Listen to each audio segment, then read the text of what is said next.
नमस्कार, मैं हूं नम्रता पाराशर। आप देख रहे हैं बीवीएम का खबर 24। चलिए रुक करते हैं खबरों की ओर। देश में 5 सितंबर को शिक्षक दिवस के रूप में मनाया जाता है। बता दें कि 5 सितंबर को देश के प्रथम उपराष्ट्रपति डॉक्टर सर्वपल्ली राधाकृष्णन का जन्म हुआ था। उन्हीं के जन्मदिन के उपलक्ष्य में शिक्षक दिवस मनाया जाता है। शिक्षक दिवस के मौके पर एक निजी स्कूल की शिक्षिका ने मीडिया से बात करते हुए बताया कि स्वर्गीय डॉक्टर सर्वपल्ली राधाकृष्णन एक शिक्षक थे जिन्होंने 27 नोबेल पुरस्कार जीते थे। उन्हें भारत रत्न से भी नवाजा गया था। वहीं उन्होंने बताया कि जो अंधकार से प्रकाश की ओर ले जाए उसे शिक्षक कहते हैं। जिस प्रकार एक कुम्हार मिट्टी को ढालकर एक बर्तन का नया रूप देता है, उसी प्रकार एक शिक्षक बच्चे को शिक्षा देकर के जीवन को एक नई राह देता है, जो रास्ता बच्चे को उज्जवल भविष्य की ओर ले जाता है। वहीं उन्होंने बताया कि बच्चे का सबसे पहला गुरु उसकी माँ होती है। उसके बाद एक शिक्षक बच्चे का गुरु होता है और गुरु की कोई अपनी पहचान नहीं होती। गुरु की पहचान उस शिष्य से होती है। वहीं उन्होंने शिक्षक दिवस के मौके पर सभी शिक्षकों को शिक्षक दिवस की बधाइयाँ भी दी। सितंबर को मनाया जाता है। ये हमारे देश के जो पूर्व प्रधान राष्ट्रपति थे डॉक्टर सर्वपल्ली राधाकृष्णन, ये उनका जन्म दिवस भी कहलाया जाता है। ऐसा इसलिए कहते हैं क्योंकि वो एक बहुत ही महान शिक्षक थे और उन्हीं को याद करते हुए, उन्हीं की जो उपलब्धियां थी, उनके जो विचार थे, उनको याद करते हुए हम ये शिक्षक दिवस मनाते हैं। और जैसा कि हम सब जानते हैं कि शिक्षक ही एक ऐसा शिक्षक एक ऐसा इंसान होता है जो और सारे जितने भी हमारे डॉक्टर हैं, इंजीनियर हैं या मान लीजिए देश के प्रधानमंत्री भी हैं, सबको बनाने वाला शिक्षक ही होता है। इसलिए शिक्षक का जो दर्जा है ये भगवान से भी ऊपर माना जाता है। तो शिक्षक से बड़ा इस दुनिया में कोई नहीं होता। क्या कहना चाहोगे आप बच्चों के लिए, क्या मैसेज देना चाहोगे?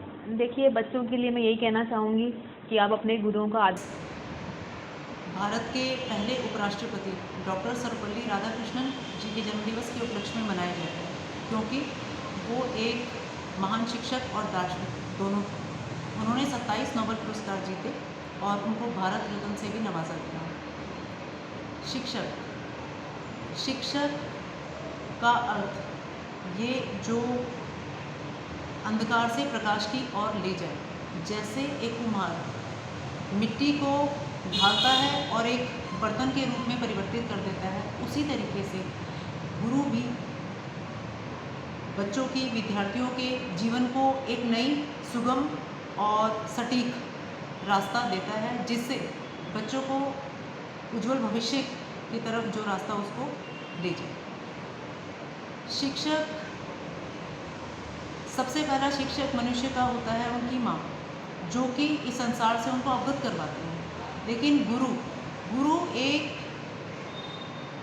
गुरु की कोई ऐसी अपनी पहचान नहीं होती। गुरु अपने शिष्य के रूप में ही पहचाना जाता है। गुरु के चलाए हुए नक्शे कदमों पे जब विद्यार्थी चलता है तो वो अपनी ज़िंदगी में बहुत आगे तक जाकर अपने लक्ष्य को निर्धारित करता है और वो ध्येय को पाता भी है। चलिए रुक करेंगे अगली खबर की ओर। बल्लभगढ़ के सेक्टर 64 को कैबिनेट मंत्री मूलचंद शर्मा ने बड़ी सौगात दी है। यहाँ पर एक पार्क का शुभारंभ किया गया जो जल्द ही बनकर तैयार हो जाएगा। इस पर लगभग 20 लाख की लागत आनी है और इसके अलावा बल्लभगढ़ में चाहे महिला कॉलेज हो या फिर बाईपास रोड हो, इन सभी विकास परियोजनाओं का जल्द ही मुख्यमंत्री उद्घाटन करेंगे। उन्होंने कहा कि जल्द ही बल्लभगढ़ ऑडिटोरियम का निर्माण भी शुरू करा दिया जाएगा। इसको लेकर जल्द ही सभी प्रकार की प्रक्रिया पूरी कर ली जाएगी। कांग्रेस की हल्ला बोल रैली को लेकर उन्होंने कहा कि कांग्रेसियों के पास कुछ बचा तो है नहीं, इसलिए वह हल्ला मचा रहे हैं। जिन्होंने भारत को तोड़ा है, आज वही भारत को जोड़ने की बात कर रहे हैं। बात होगी इसकी चारदीवारी, इसका फुटपाथ है, उसकी तैयारी सारी हमने की है और जल्दी ये बनकर तैयार होगा। बहुत लंबे समय से डिमांड की। ये होंडा के सेक्टर है और जितनी भी लागत 18-20 लाख जो भी होंगे, इसे बना के तैयार करेंगे। जिस तरीके से देख रहे थे कि काफ़ी लंबे समय से मांग थी है पार्क की, क्योंकि इस इलाके में पार्क ज़्यादा कुछ अच्छा नहीं है, तो कब तक ये बन जाएगा? क्यों समय सीमा की जो बात की जा रही है, क्योंकि ऐसे ही मिनी सेक्रेटरीट भी बल्लभगढ़ का लटका हुआ है जो कि समय सीमा उसकी पहले निकल चुकी है, अभी तक बन नहीं पाया। ये पार्क मात्र 1-1.5 महीने में बनकर तैयार होगा इस चारदीवारी।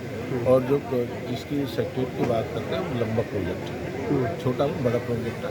आने वाले समय प्रदेश के मुख्यमंत्री जी उसका भी उद्घाटन करेंगे कॉलेज का करेंगे, मिनी सेक्टर का, रानी की छतरी का करेंगे, एलिवेटेड पुल का भी उद्घाटन करेंगे और बाईपास एक 12 करोड़ का बना के तारे उसका भी उद्घाटन मुख्यमंत्री करेंगे। जल्दी सौगात प्रदेश के लोग। ऑडिटोरियम पेंडिंग पड़ा है, ऑडिटोरियम का काम, तो उसके बारे में बात करें तो उसका जल्दी काम ऑडिटोरियम काम भी जल्दी पैसे हमारी ऊपर बात हो कृषि लेवल पर, जल्दी उसको PWD को पैसे देंगे, जल्दी बन होता है। हल्ला बोल कांग्रेस का आज रैली रही है दिल्ली के अंदर और महंगाई के प्रति हल्ला बोल है। क्या कुछ कहेंगे? लगातार महंगाई का स्तर बढ़ रहा है, कांग्रेस ने बीड़ा उठा लिया है, क्या कुछ कहेंगे?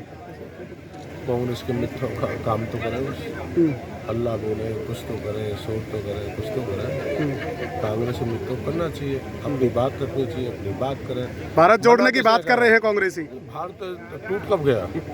टूटा कब था भारत? जोड़ने की पहले तोड़ दिया इन्होंने, पहले भी जुड़ा हुआ था। आज 370 की धारा जोड़ के अटकते कटकते सारा भारत एक है। अगली खबर की ओर जिला बार एसोसिएशन के पूर्व प्रधान एवं वरिष्ठ वकील LN पाराशर ने अपनी जरूरतमंद कर्मचारियों को राशन वितरित किया, जिसमें बार कर्मचारी, इलेक्ट्रीशियन, सफाई करने वाले कर्मचारी और सभी जरूरतमंदों को राशन वितरित किया गया। जिला बार एसोसिएशन के पूर्व प्रधान एवं वरिष्ठ वकील LN पाराशर ने बताया कि उन्होंने 30 कर्मचारियों को राशन वितरित किया है, जिसमें 10 किलो आटा, 10 किलो चावल, 5 किलो दाल, 1 किलो चीनी कर्मचारियों को बांटा गया है, जिससे कर्मचारियों को कम से कम 2 महीने की राहत मिल सकेगी। वहीं जिला बार एसोसिएशन के पूर्व प्रधान एवं वरिष्ठ वकील LN पाराशर ने बताया कि बार और चैम्बर कर्मचारियों का कहना था कि उनकी वेतन अब तक नहीं आया है, उनका जो वेतन है वो उनको अब तक नहीं मिला है, ऐसे में उन्हें राशन की दरकार है, इसलिए ये कदम उठाया गया। वहीं कर्मचारियों ने राशन पाकर जिला बार एसोसिएशन के पूर्व प्रधान एवं वरिष्ठ वकील LN पाराशर का धन्यवाद भी किया। चीनी, चावल सब कुछ उन्होंने दिया है और हमें यहाँ राशन तो मिलता नहीं। हमारे जो LN पार्षद हैं ये हमें हर चीज़ से खुश रखते हैं। हमारे बहन बेटी की शादी है, किसी का कुछ है, ये जब भी देते हैं हमें बहुत बहुत। और त्यौहार पे भी ये लगा लो कुछ नहीं छोड़ते, सब कुछ देते हैं हमें त्यौहार पे बुला के तरफ से खुश रखते हैं LN पार्षद। हमें वो मिलता है पर वो ये सब नहीं मिलता और हमें जो यहाँ मिला है वहाँ बस गेहूँ है बस। क्या काम करते हैं आप? हम यहाँ ड्यूटी करते हैं कोर्ट में। सब क्या कहना है? राशन हमें हर साल देते हैं बाबूजी। LN पाराशर नाम है इनका। वो बहुत बढ़िया आदमी है, गरीब आदमी के लिए बहुत मदद करते हैं। ऐसी कोई बात नहीं, कभी भी हमें ज़रूरत पड़ती है तो हम इनसे कहते हैं आके। और हमें तो कोई वो नहीं है। अब हमारी लड़की की शादी होती है जब भी हमें ये पैसे देते हैं।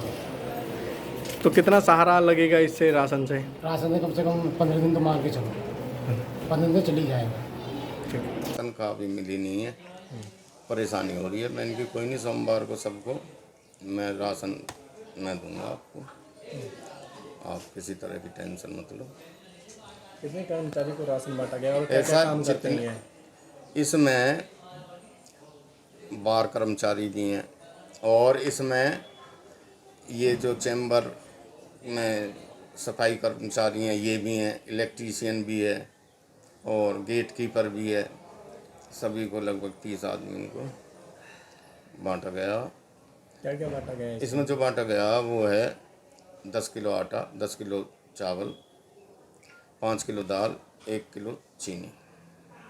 कितनी राहत मिलेगी इन लोगों को? क्योंकि बहुत कम देखो सैलरी होती है महीना 2 महीना की रात तो मिलेगी इनको। करेंगे अगली खबर की ओर। पलवल के हुड्डा सेक्टर 2 स्थित गैलेक्सी अस्पताल में 50 वर्षीय मरीज की मौत के बाद परिजनों ने जमकर हंगामा किया। अस्पताल में हंगामे की सूचना पर सिटी थाना पुलिस मौके पर पहुंची। पुलिस ने हालात का जायजा लेने के बाद दोषी पाए जाने पर डॉक्टर के खिलाफ सख्त कानूनी कार्यवाही का भरोसा दिया है। सिटी थाना प्रभारी अनूप सिंह और कैंप थाना प्रभारी इंस्पेक्टर सुरेंद्र सिंह ने पुलिस बल के साथ मौके पर जाकर लोगों को शांत कराया। पलवल के उपमंडल हसनपुर निवासी 50 वर्षीय गुरुदेव पुत्र रामनाथ का पिछले करीब 9 महीने से हुड्डा सेक्टर 2 स्थित गैलेक्सी हॉस्पिटल में उपचार चल रहा था। बताया गया है कि करीब 9 महीने पहले छाती में इन्फेक्शन के चलते उपचार के लिए उन्हें लाया गया था। उस समय डॉक्टर नदीम अकबर ने उन्हें 4 दिन दिन के लिए अस्पताल में भर्ती भी किया। उसके बाद 8 दिनों की दवा देकर डिस्चार्ज कर दिया था। परिवार के लोगों का कहना है कि उसके बाद कुछ दिनों तक हर हफ्ते 10 दिन में दिखाने के लिए आते रहे। बाद में डॉक्टर ने 1 महीने की दवाई दी। इस दौरान टीबी भी बताई गई, जिसका इलाज भी हॉस्पिटल से ही चलता रहा और टीबी का भी 9 महीने का कोर्स पूरा कर लिया गया। डॉक्टर ने मरीज को बिल्कुल ठीक और स्वस्थ बताया, और लेकिन 3 दिन पहले गुरुदेव के खांसी में अचानक से ब्लड आना दिखाई देने लगा और वो उन्हें दिखाने के लिए हॉस्पिटल आए। बेटे ने बताया कि डॉक्टर ने जब भी जिस प्रकार के टेस्ट कराने के लिए कहा, उन्होंने वही टेस्ट कराए और इलाज में उन्होंने किसी भी तरह की कोई कोताही नहीं बरती। गुरुदेव की मौत की सूचना पर मौके पर पहुंची कांग्रेस पार्टी के नेता सविता चौधरी ने भी डॉक्टर और अस्पताल पर आक्रोश जताते हुए इस अस्पताल और डॉक्टर के खिलाफ कम से कम 15 लोगों के खिलाफ शिकायतें दी हैं, जिसमें उन्होंने लापरवाही की है और लोगों की मौत हुई है। उन्होंने डॉक्टर पर कई तरह के आरोप लगाए। मृतक के बेटे जितेंद्र और दूसरे परिजनों ने डॉक्टर पर लापरवाही बरतने और मौत के लिए जिम्मेदार बताते हुए पुलिस सिटी थाने में डॉक्टर और अस्पताल के खिलाफ कानूनी कार्यवाही के लिए शिकायत दी है। क्या लगते थे? ये हमारे जीजा जी हैं। बताएं क्या हुआ? है? हुआ क्या? हुआ क्या जी, इसको कम से कम 3 महीने से घुला रहे थे और ये आज भी दिक्कत आई, नाइट में दिक्कत आई थी। तो फिर ने और रात को आया, फिर ने रात को दे गई शीशी 6000 रुपये की, बोल दो वापस जाओ आराम पड़ जाएगा। लेकिन फिर भी मात्र शीशी 6000 रुपये की, एक शीशी मात्र 6000 रुपये की, फिर उसने वापस भेज दिया, जाओ भैया कल। फिर उससे आराम नहीं हुआ, फिर वापस दिन में फिर वापसी आया, फिर इसने शीशी दी। शीशी को इंजेक्ट किया या पीने की थी? वो पीने की थी। फिर इसने शीशी दी, वो थी 4500 रुपये की, और इससे आराम पड़ा, उससे आराम नहीं पड़ा था। और दे के शीशी को ये यहाँ से गायब हो गया। फिर उसे 1 घंटा बाद इसकी तबीयत ख़राब हो गई।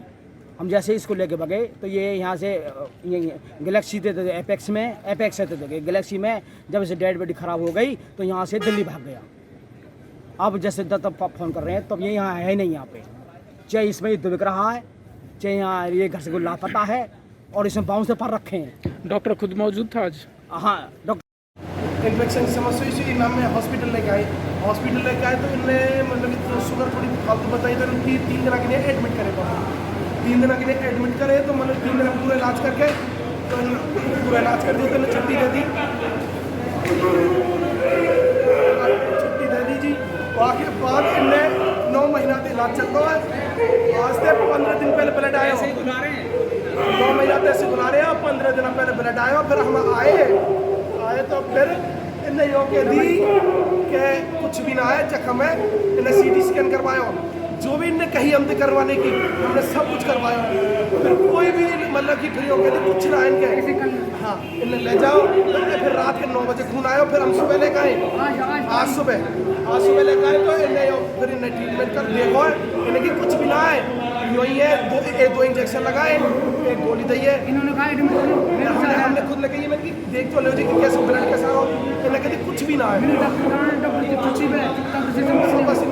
8-9 महीने में कितना पैसा दे चुके हैं इलाज खर्च पे? हम तो मामला एक गुरुदत्त है, सन्नोप रामनाथ का और होटल हसनपुर का रहने वाला है। ये का करीब 9 महीने से बीमार चला था, इसमें इलाज चल रहा था। इसको छाती में इंस्पेक्शन बताई गई है, बाद में TB डिक्लेयर कर दी गई है। तो इसका इलाज यहाँ चल रहा था। कल ये सुबह लाए, दवाई दवा के ले गए थे, फिर उसको खून की उल्टी आई है 2-3 बार, फिर ये ले आए यहाँ। डॉक्टर ने कोई दवाई गोली दी है, तो जब वो इसके बाद में इसकी मौत हो गई है। इलाज के दौरान ही मौत हुई है। अब हॉस्पिटल में गई, अब इलाज हुआ ना हुआ मैं तो कंफर्म नहीं कह सकता। जो उन्होंने बयान किए हैं वो बताया है। क्या शिकायत दी आप लोगों को? उन्होंने शिकायत यही की है, भाई मेरे पिताजी की इंस्पेक्शन थी और जो इसका यहाँ इलाज चल रहा था, बाद में TB डिक्लेयर कर दी थी और हम यहाँ से दवाई ले रहे थे, आज इसकी मौत हो गई है। क्या कार्रवाई कर रहे हैं इसमें? कार्रवाई दरखास्त ले ली गई है, उसकी जो है पोस्टमार्टम वगैरह करा रहे हैं। जो भी कौन से हॉस्पिटल में था? ये गैलेक्सी हॉस्पिटल का वाक़या है। तो डॉक्टर और स्टाफ के खिलाफ कार्रवाई के लिए कहा है उन्होंने? करेंगे, अभी पोस्टमार्टम करा के।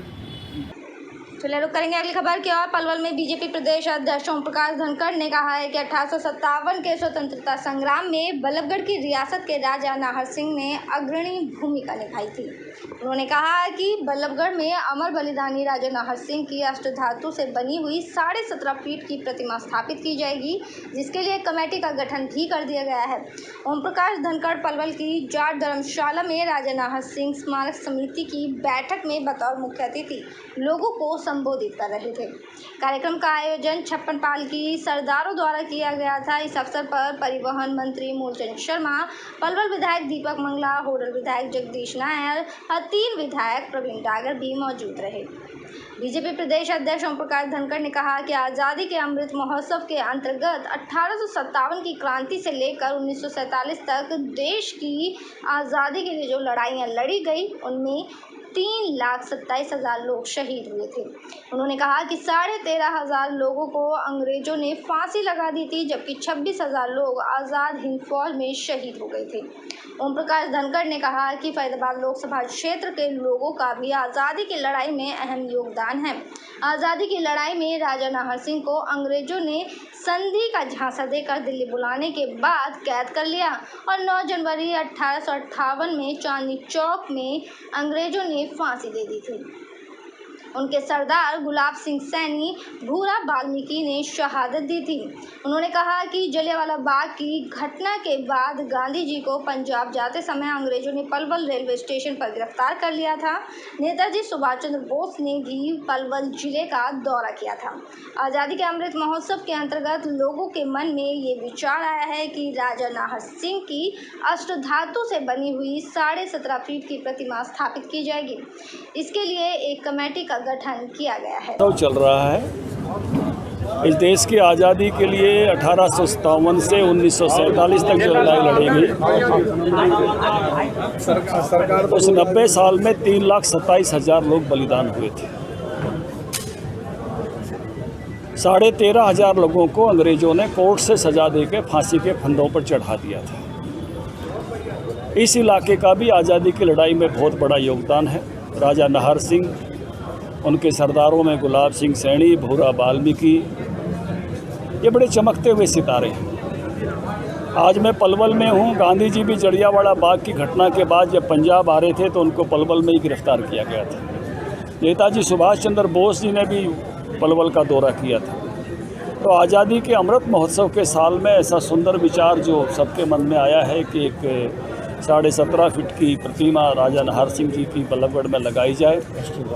हमारे अष्टधातु की, हमारे साथ वहाँ के विधायक और हमारे हरियाणा सरकार में बहुत यशस्वी मंत्री मूलचंद जी मेरे साथ हैं। सबका सामूहिक मन बना है कि इस कार्यक्रम को बहुत ही भव्य और दिव्य तरीके से संपन्न करेंगे। इस मौके पर सारी सरदारी है 52 पाल की। हमारे विधायक दीपक मंगला जी, प्रवीण डागर जी, नैयर जी, पूर्व विधायक भी जो है रावत जी, सब इस मौके पर साथ हैं। और मैं मानता हूं कि ये निर्णय एक ऐसा अच्छा निर्णय है, आज़ादी के अमृत महोत्सव है, जहां सबको एक कृतज्ञता उन वीरों के प्रति अभिव्यक्त करने का मौका मिलेगा जिन्होंने। मेरे साथ खबरों में फिलहाल इतना ही। आप बने रहिए BVM के खबर 24 के साथ। फिलहाल मुझे दीजिए इजाज़त। नमस्कार।